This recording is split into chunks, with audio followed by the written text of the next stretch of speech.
In our last class, we were talking about the Baroque period in Holland, in the Low Countries. Remember that this is a time of war, the 80 Years' War between Holland and the Spanish Netherlands, which is today Belgium, that went all the way from 1568 to 1648. Frans Hal's portrait of a civic guard in Haarlem is the kind of person who would have protected cities during the time of war. But at this point in history, the front had moved quite a ways south, and these militia groups were mostly fun and games. We saw that in class. This may be a self-portrait of Frans Hals. As we look at Baroque Holland, we're going to see, as we talked about in our last class, that there is no royal patronage. There are no kings in Holland, and it's Protestant. So there is no Catholic Church in Holland, and this means that there is a very different market for art, for pictures. And with this market, we see an art that is somewhat more secular, certainly more human in outlook. And we also see artists who specialize in particular kinds of pictures. So Frans Hals, when we looked at him, was mostly portraits, but also did some boisterous genre scenes of drinkers and whatnot. Judith Leister does mostly genre scenes, although here we see a self-portrait. Certainly these genre scenes are intended to engage with you through your appealing to your senses, and both of these figures looking directly out at us and directly engaged with us. Leister as the laughing painter. She shows herself painting the sort of picture that she was most known for, reveling musicians who seem to invite us to join in their song. Here in a picture from the National Museum of Women in the Arts in D.C., we see Judith Leister in another self-portrait as the singer, accompanying these two young men as they play their musical instruments. Again, incredibly appealing to your senses, but also very light in spirit. And if we look at the self-portrait, we can see that she turns to us laughing, as if she's amused by what she's doing. And in this detail from the canvas on her easel, we can see that she's painting another of these laughing musicians.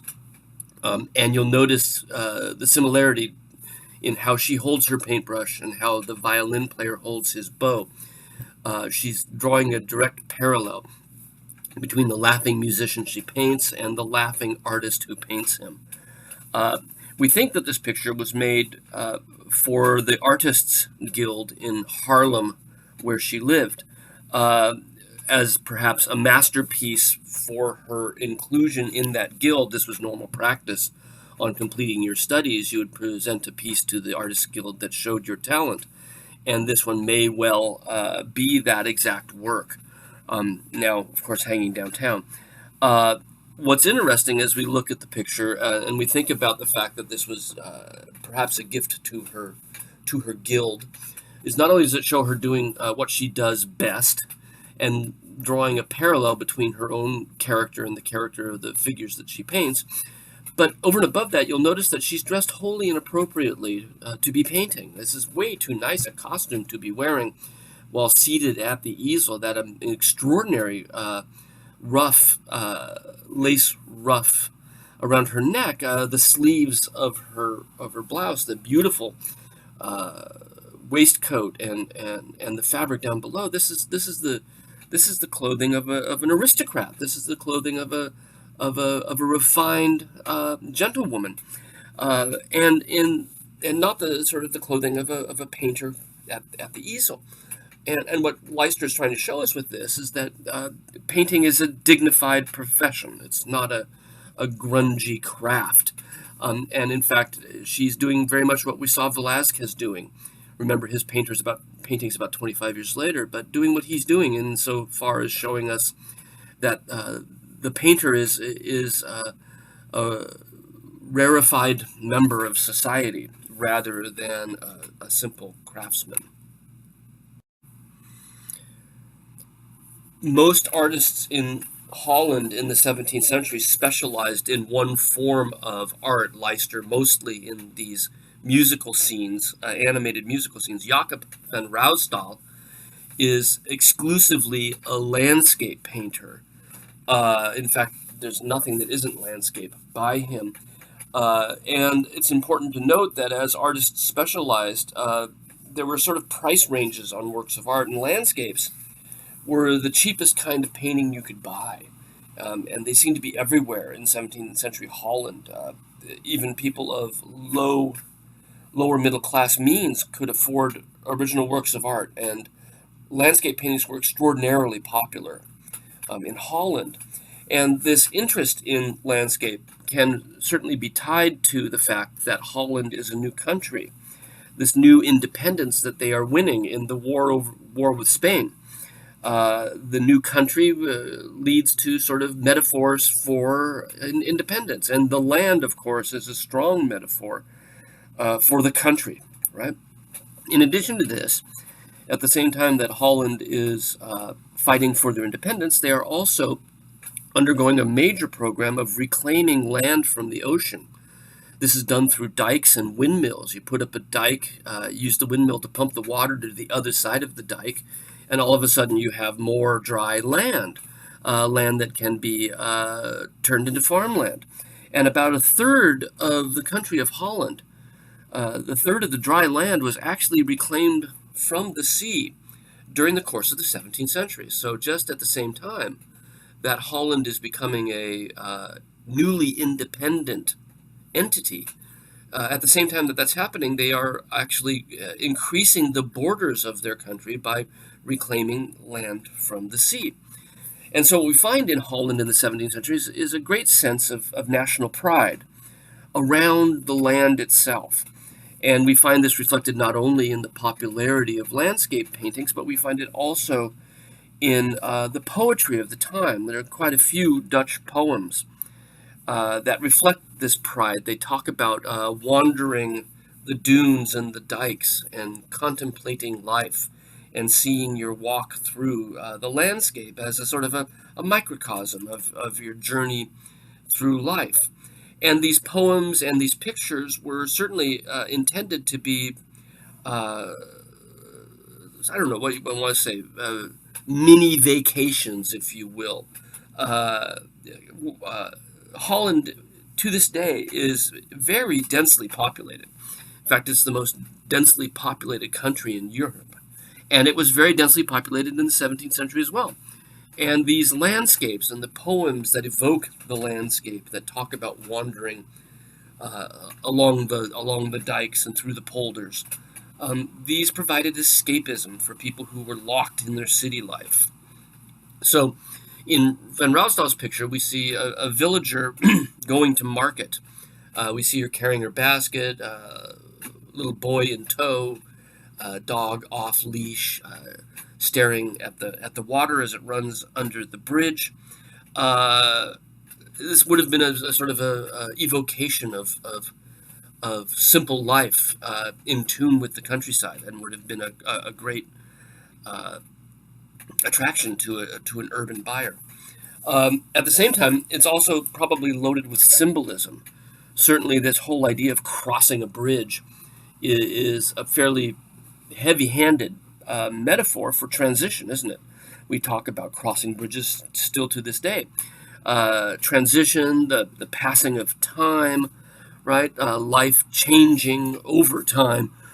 This metaphor is picked up by the waterfall. The water cutting through the rocks, the idea of time and erosion. The tree that's fallen here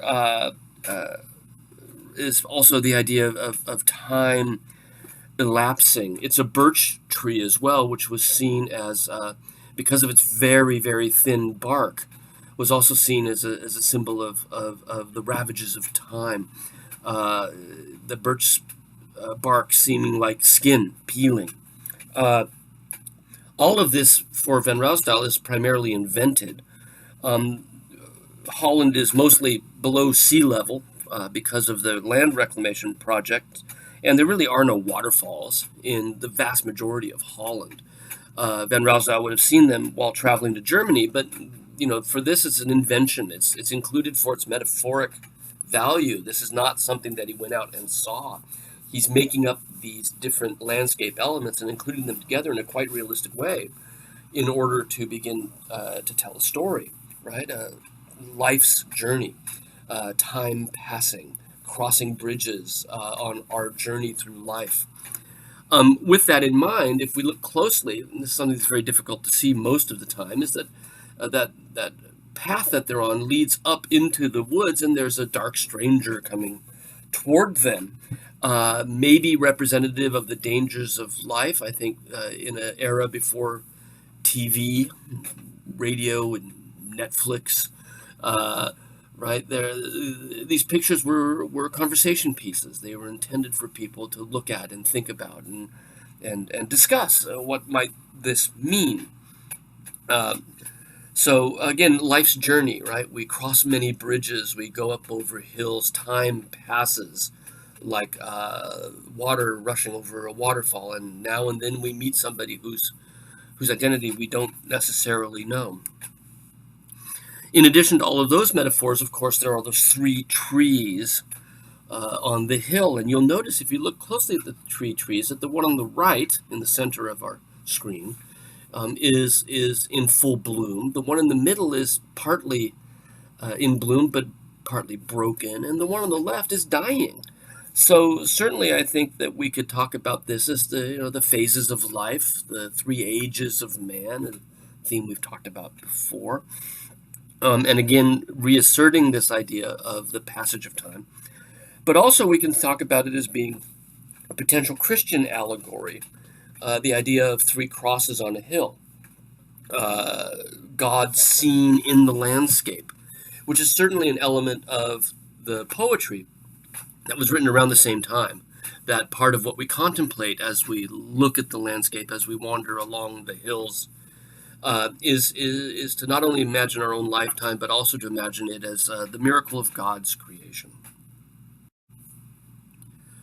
Another specialist in 17th century Holland was Willem Kleis Hede, who did nothing but still life pictures. This was his métier. This is all that he did.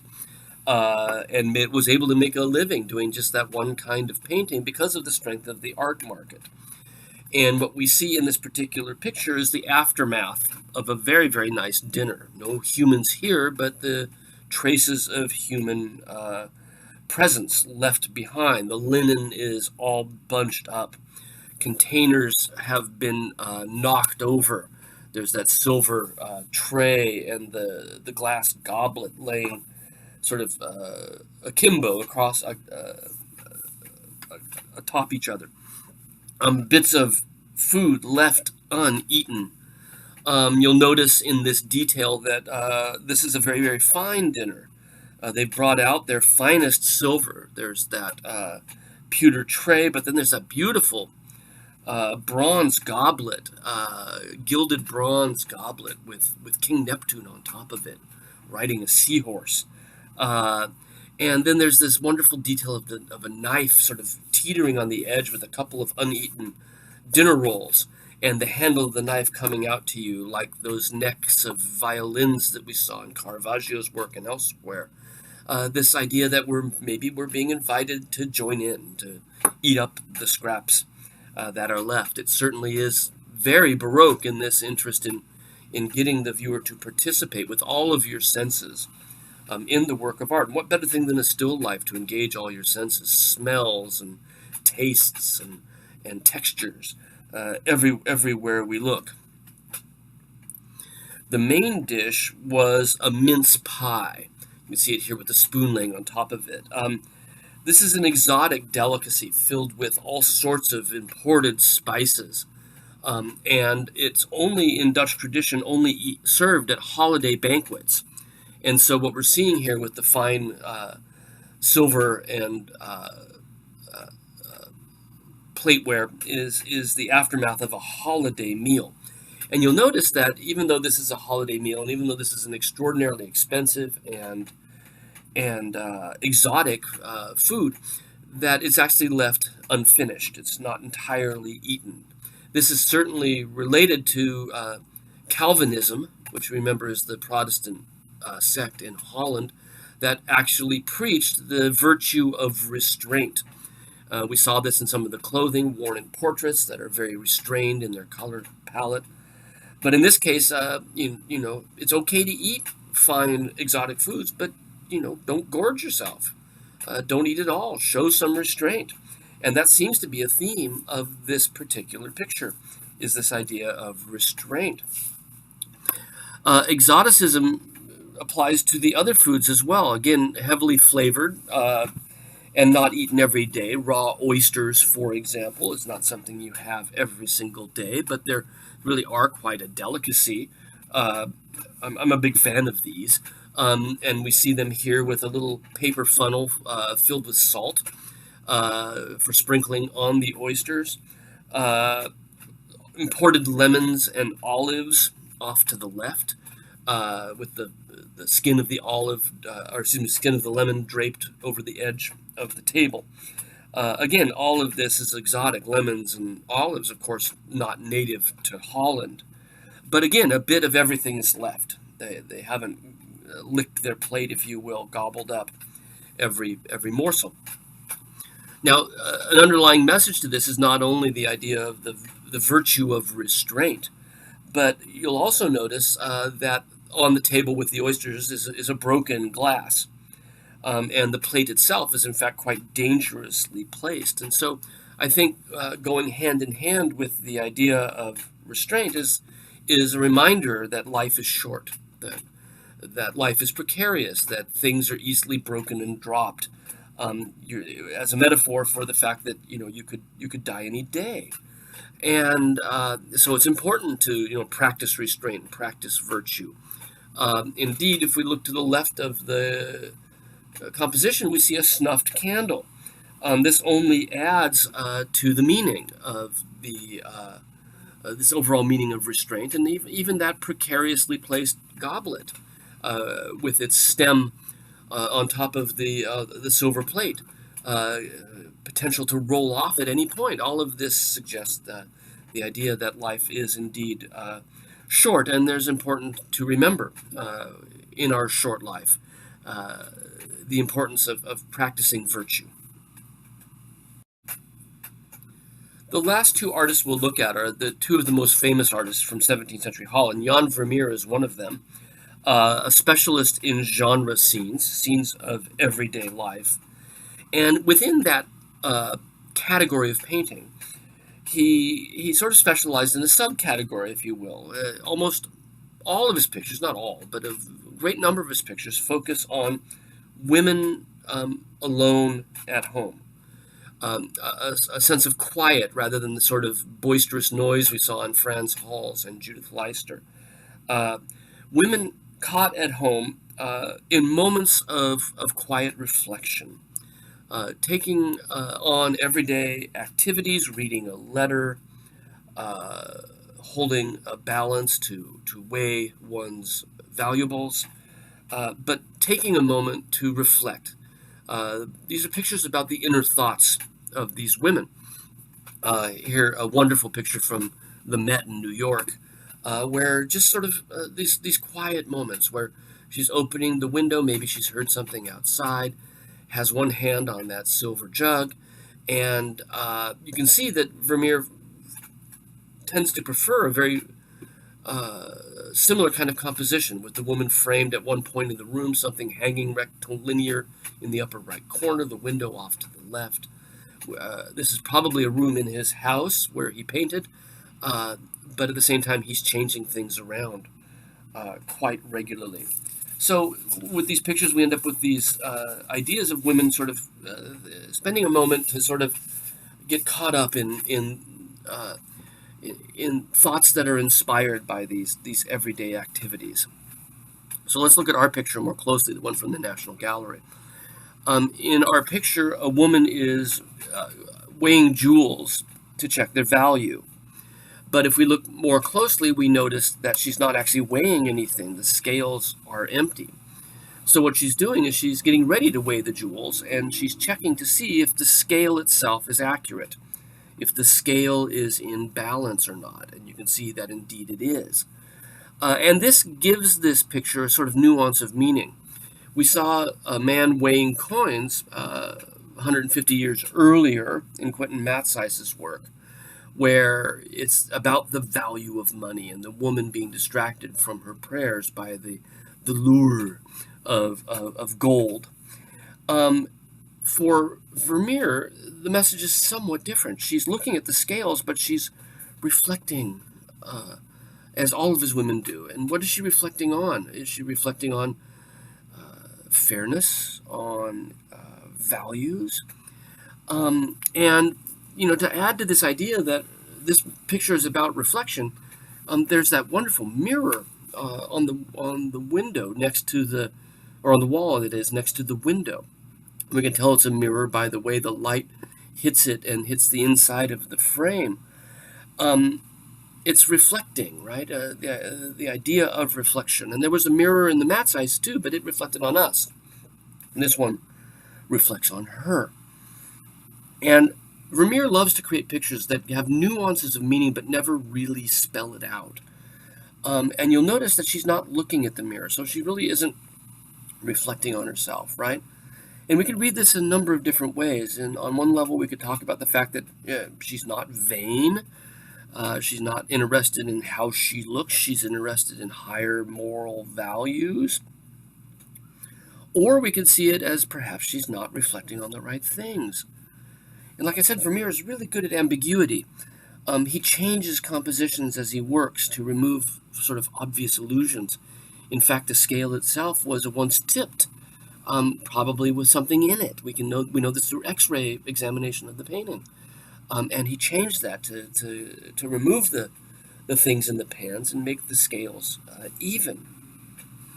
Now, I think there is a moral here, and I think that there are ideas that Vermeer is working with. If we look at the picture behind her on the wall, that's the Last Judgment scene. There's Jesus up above in the light, surrounded by clouds and saints. Vermeer's wife was Catholic, and he was a painting dealer as well. So this may well be a work of art that they owned. And you can see the dead down below on either side of the woman's face rising. We think we know who this picture was by. It's a sort of a lesser-known 16th century painter, late 16th century painter named Jacob de Bakker. And it looks quite similar to many of his works, although we can't identify it specifically. But what's really fascinating about this is that her head is in the picture right where St. Michael would be in the Last Judgment scene. There we see the Archangel Michael down below the trumpeting angels, directly beneath the feet of Christ. And this is where the head of the woman is. And to make that even more fascinating, in most Last Judgments, at least many of them, St. Michael is holding a pair of scales where he's weighing souls. And this is exactly, like I said, where her head is in the picture. So in many ways, I think what Vermeer is suggesting is that at this quiet moment of reflection, as she prepares to weigh her jewels to see their value, that perhaps her soul is in the balance as well. And maybe as she's thinking about her wealth, she's taking a moment to reflect on her salvation as well. So you can see that the composition is really quite complicated in its way, for all of its seeming simplicity. Quite complicated as a moral allegory for everyday life and its consequences. Our last 17th century Dutch artist is Rembrandt, the most important artist in the 17th century. Rembrandt didn't specialize as exclusively as some of our other artists did, but the majority of his works are either portraits, which were commissioned, or biblical and historical scenes, which the Dutch called history paintings. And both of those types of paintings show what is Rembrandt's great strength, why he's so famous today. And that is that he's fantastic at characterization. He's fantastic at illustrating humanity. Here's a nice close-up of the face of Rembrandt in this self-portrait. You can see here, it's a sort of unflinching look at himself. He's 53 years old here, and he's showing us himself sort of warts and all, baggy flesh in his face, wrinkles around his eyes, a sort of melancholic, sad look. He's terrific at sort of capturing human characters, and he uses his face specifically to do that. The other fantastic thing about Rembrandt, and we've seen this in so many Baroque painters, is his manipulation of the oil paint as a medium. Here, relatively late in his life, he dies about 10 years later. You can see him laying on the paint very, very thick, and laying it on like in a way that Ribera did, where it's thicker, where his skin bags up. So if we look here under his eye, or down the bags under his skin, we can see that the paint there is thicker. If we look at the wrinkles in his furrowed brow, the paint is thicker here and here, and over the arch of his eyebrow, than it is elsewhere. And this is true again on his bulbous red nose. We see very much the same thing. So again, two things about Rembrandt that we're going to see again and again is this interesting humanity on the one hand, and then this insensitivity to the paint medium. Rembrandt did more self-portraits than just about anybody, and here he is when he's 22, sorry, at this point, and using his own face to study different expressions. Again, with his sensitivity to medium, something he does in both of these is that the hair in the picture that catches the light, whether it's off his brow in the early self-portrait or over his proper left ear in the National Gallery piece, he's come back in with the heel of the brush and he's scratched into the paint in order to give us those single fronds of hair. Again, experimenting with the medium. And Rembrandt is a bit of an experimenter with paint, with all of the mediums he works in. So self-portraits were certainly one of the things he did. He did portraits as well. He also did a great number of full-length pictures that aren't really portraits, but are really completed specifically to be costume studies for characters. And somebody might have sat for this, but at the same time, he's painting him to capture an expression and to capture a bearing, a presence in this particular costume. Rembrandt had a huge collection of costumes and props that he would use for his pictures. And in this case, he simply dressed someone up in one of them.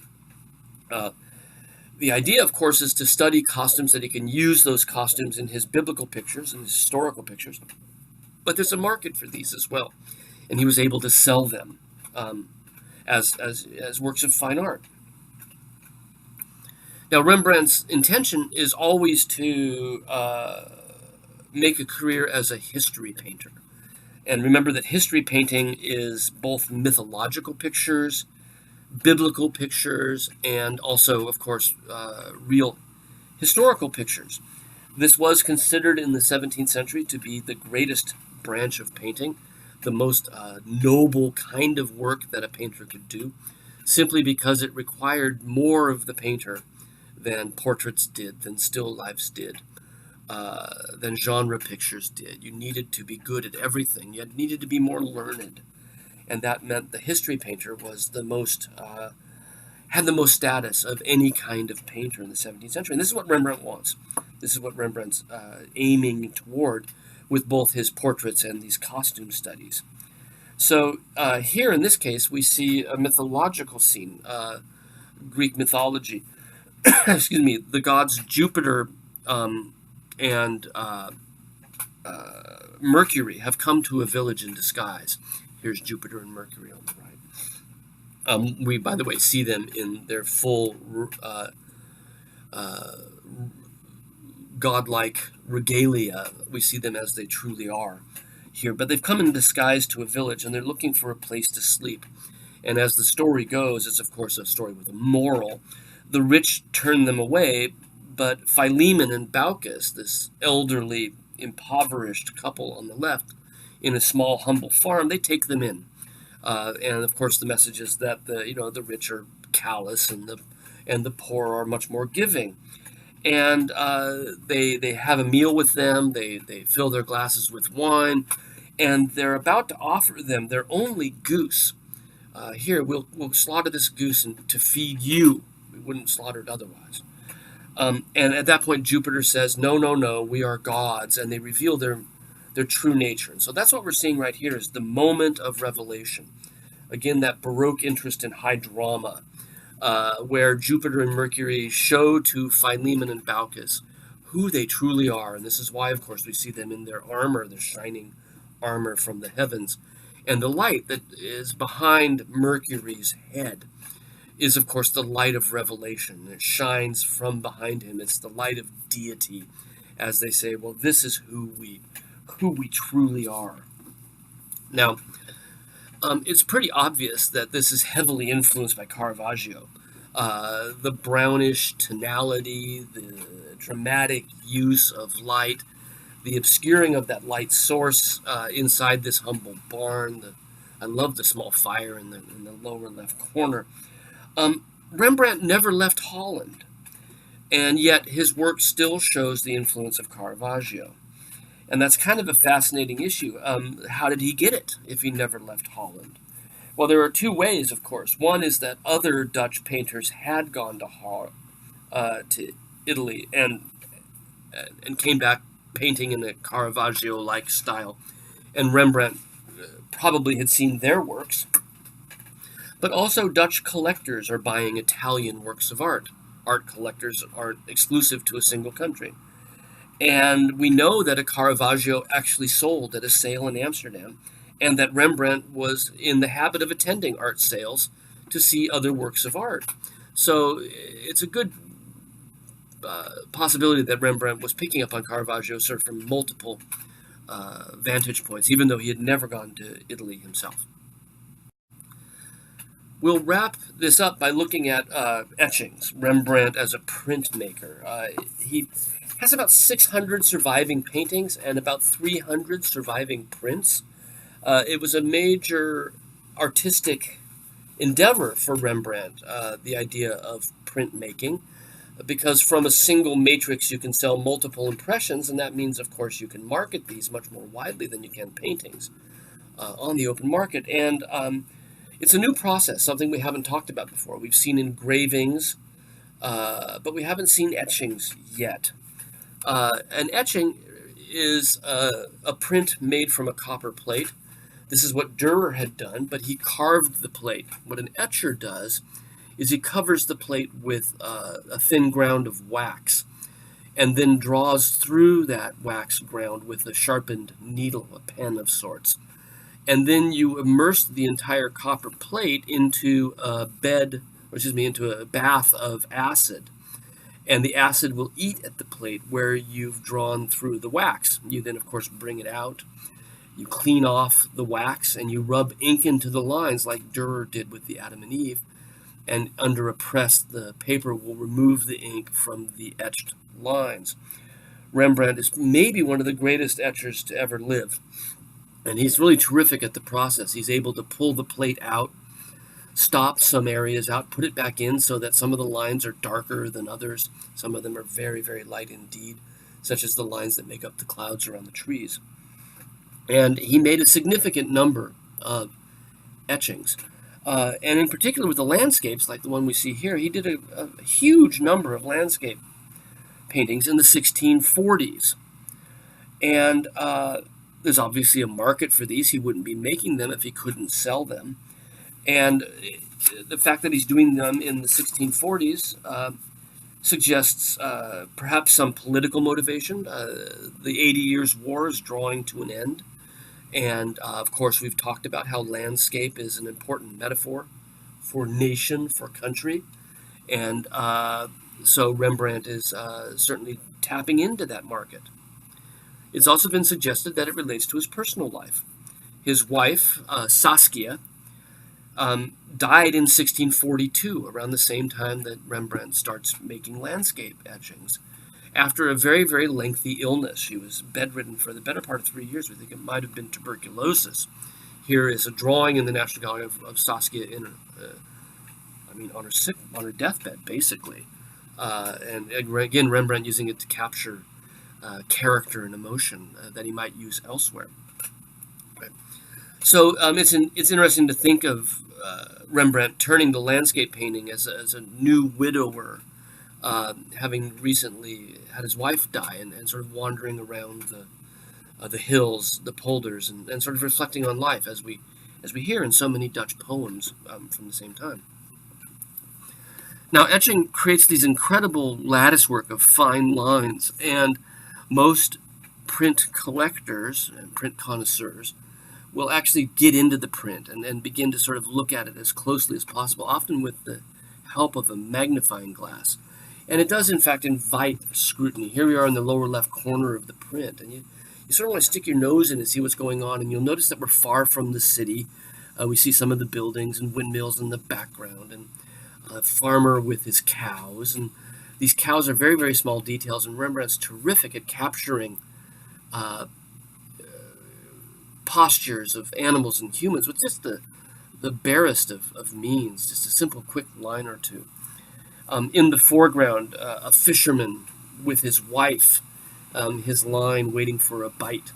The wife patiently next to him, holding the basket for his catch. It's full of a lively characterization. Again, like I said, this is Rembrandt's great strength, is his ability to enliven things through the humanity that he brings to it. In this case, humanity brought to a landscape picture. On the hill on the right, we see a cart full of people going from town to town. Intercity travel was actually quite an industry in 17th century Holland. It is, as I mentioned, very densely populated, and people would regularly travel from town to town. There's a little hiker behind the cart as it passes behind that tree, and again, the horse drawn in the simplest of means. And you'll notice that there's an artist there as well, a little artist seated and drawing on the top of the hill. I've always loved this wonderful detail. And again, these inspire you to scrutinize the print. These inspire you to look as closely as you possibly can.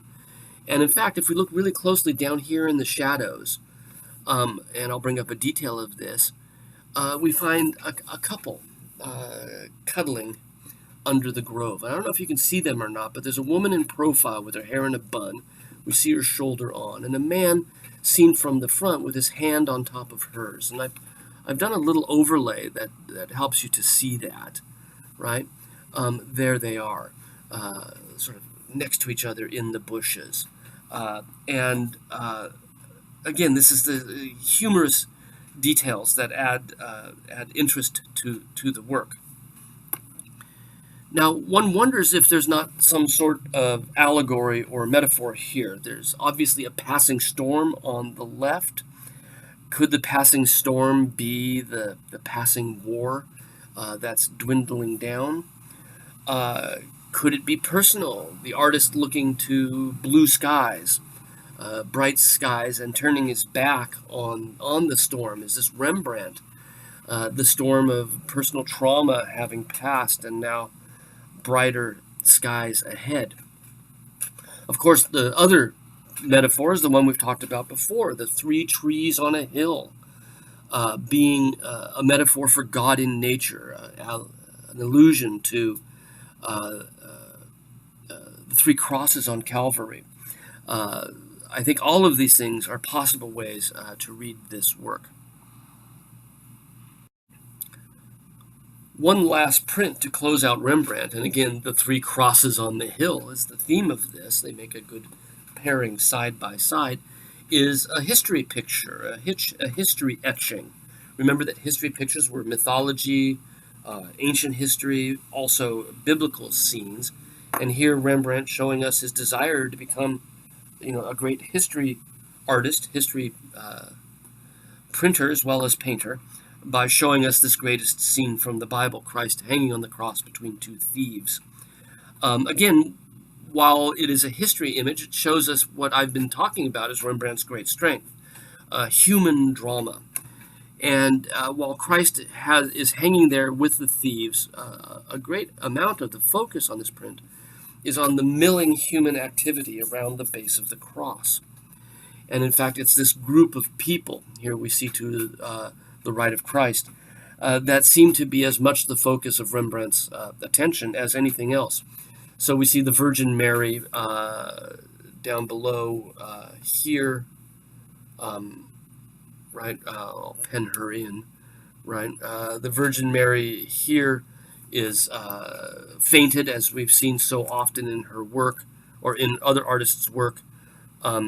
Probably up above is St. John here, wailing, looking up at Christ, although it's kind of genderless, but it could be Mary Magdalene, although I think, for my money, Mary Magdalene is the figure with her back to us there. These range of human emotion, range of interaction. You'll notice the simplicity of Rembrandt's drawing because they're bathed in the light of God.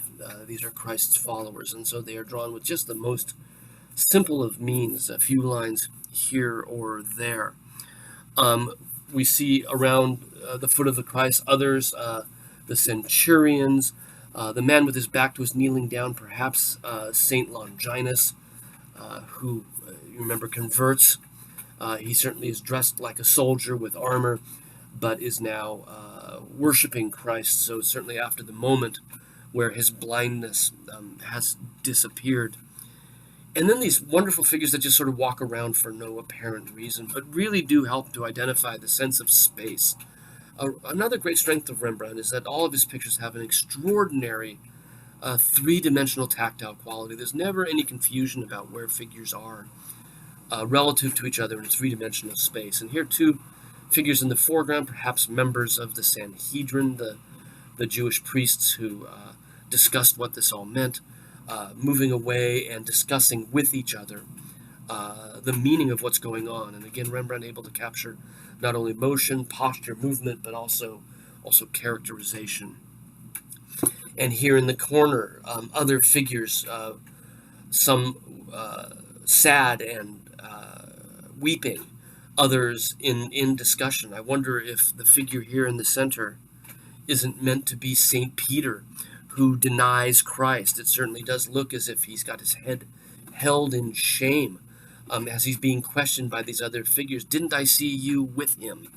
And he denies it 3 times. So Rembrandt gives us a multitude of, just like with the 3 trees, a multitude of things to look at. But in this case, they're all human interaction. Now, one of the things that Rembrandt did regularly when he was as a printmaker was that he would rework the plate. And in this case, he reworked the plate 4 different times for different states. The first 3, he made minor changes to shading to add to the 3-dimensional effect. But in the 4th state, he totally reworked the plate. Since it's copper, you can scrape off the lines and redraw them. And this is exactly what Rembrandt did with that same plate in the 4th state, is he totally changed the mood. And he transformed the image entirely. He burnished out that group in the lower left. The 2 figures in the foreground, you can see he's gotten rid of one of them. He's just not there anymore. He's scratched him away and redrew that section. The horse that was in the background here has now changed directions and is facing the other way. It's a total and radical reinvention of the composition, and this is something he's done on numerous occasions. And with this, of course, he's also changed the fall of light, darkened the lines, the vertical lines that come down from heaven. And the cumulative effect of all of this is that while he began the 3 crosses as a print that focused on the impact of the death of Christ on the entire world, giving us all of these human characters, this range of reactions to the death of Christ, and focusing on how people reacted, it shifts now to focus entirely on Christ, on his sacrifice, and on the heavens opening up. The drama of the event. And that makes it a good place to close out our discussion of Dutch Baroque. Because again, even though it's Protestant, and even though there is no royal patronage, it shares with our other countries this great interest in increasing a sense of drama uh, for the works.